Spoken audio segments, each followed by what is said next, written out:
네, 소개 나간 대로 이슈 분석 시간에 그 건설사들 얘기를 좀 들어봐야 될 텐데. 죄송합니다. 유 반장님. 네. 이런 죄송합니다. 시청자 여러분 양해 부탁드리겠습니다. 이 건설 경기가 이 침체인 거는 어제 오늘 일이 아닌데 문제는 이 회복 기미가 보이지 않는다. 이런 거 아니겠습니까? 네, 그렇습니다. 특히 보니까 이런 극심한 불황 탓에 100대 건설사 중에 35곳. 무려 35개가 퇴출 위기에 놓여 있다. 이런 얘기가 있는데 자, 전화 연결해서 좀 상황이 어떤지 정말 이게 좀 돌파구는 없는 건지 한번 좀 알아봐야 될 것 같습니다. 예, 오늘요 건설부동산부 최보영 기자와 함께 좀 얘기 나눠보겠습니다. 최 기자 안녕하세요. 네, 안녕하세요. 예, 지금 연결돼 있네요. 건설사들 상황은 좀 어떻게 된 건지 궁금합니다. 원인은 무엇이고 지금 어떤 일이 벌어지고 있는 겁니까? 네, 앞서서 말씀하신 대로 100대 건설사 중에서 무려 35개사가 법정 관리나 워크아웃, 대주단 협약 상태입니다. 그 건설 산업이 65년 역사상 최악의 위기라는 얘기가 나오고 있는 그런 이유인데요.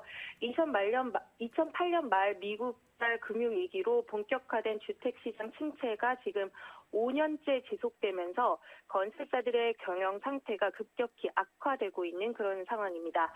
여기에 최근에는 공공공사 수주 급감도 한몫한 걸로 보여지는데요. 그 공공공사 물량은 2009년에 58조 원으로 정점을 찍었고 그 뒤에 2010년에 38조 원, 또 2011년에는 36조 원으로 급감세를 이어오고 있습니다. 이마저도 보면은 사대강 같은 대규모 공사에 편중되고 있어서 일감이 대부분 대형 기업에 편중됐고 결국에 최근의 기록을 보면 3년간 수주 계약 실적이 전혀 없는 그런 기업이 전체 등록 건설사의 15%를 차지할 정도로 건설 산업의 경영난이 심각하다 이렇게 보여집니다. 최 기자님. 들어오는 돈이 없다. 마지막 믿었던 게 이제 공공발주 이랬던 것 같은데 그것마저도 뚝 떨어졌습니다. 이러면서 최근에는 좀 금융권의 책임론까지 좀 강하게 제기되고 있는데 자, 어떤 내용입니까? 네, 말씀드린 대로 가뜩이나 벌어들이는 수입이 없는 상태에서 은행들이 신규 자금 지원은 좀 꺼리고 또 기존에 내줬던 채권 회수에만 열을 올리면서 문제가 더 커지고 있는 그런 양상입니다. 최근에는 워크아웃 중이던 풍림산업과 우림건설이 줄줄이 법정관리로 내몰렸는데요.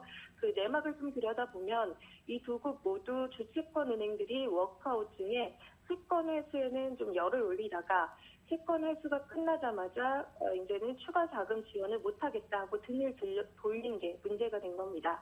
그 경영 상태를 정상 궤도에 올려놓고 또 이를 통해서 채권단은 채권을 회수한다는 워크아웃의 본래 취지가 무색해진 걸로 보여지는데요. 결국 중견 건설사들의 부도가 현실화되고 있는 것 아니냐라는 공포감이 감지되고 있습니다. 그래서 금융당국에서는 이런 분위기를 타파하기 위해서 채권단의 관리 감독 기능을 강화하겠다고 나선 상태인데요.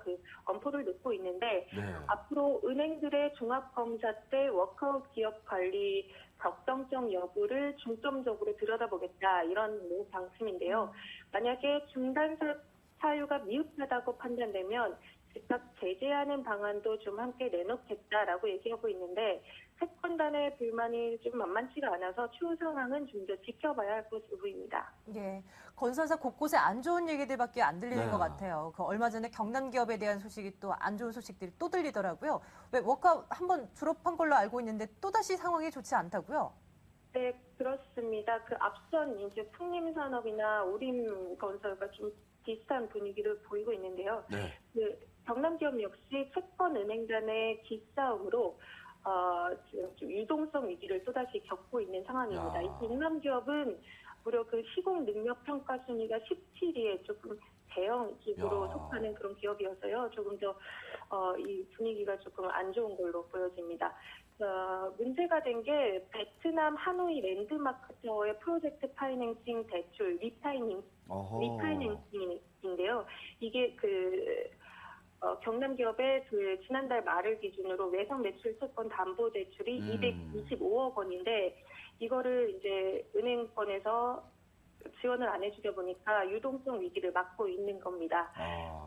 조금 내용을 조금 설명을 드리면요. 베트남 PF는 그 당초에 4천억 원 규모의 PF 사업이었는데 1,100억 원이 증액돼서 현재 5,100억 원 규모로 리파이낸싱을 진행하고 있습니다. 그래서 경남 기업이 그 얼마 전에는 650억 원의 공사 대금을 자기 자금으로 선투입하기도 했으나 그 턱없이 이거는 뭐 부족한 상황이고요.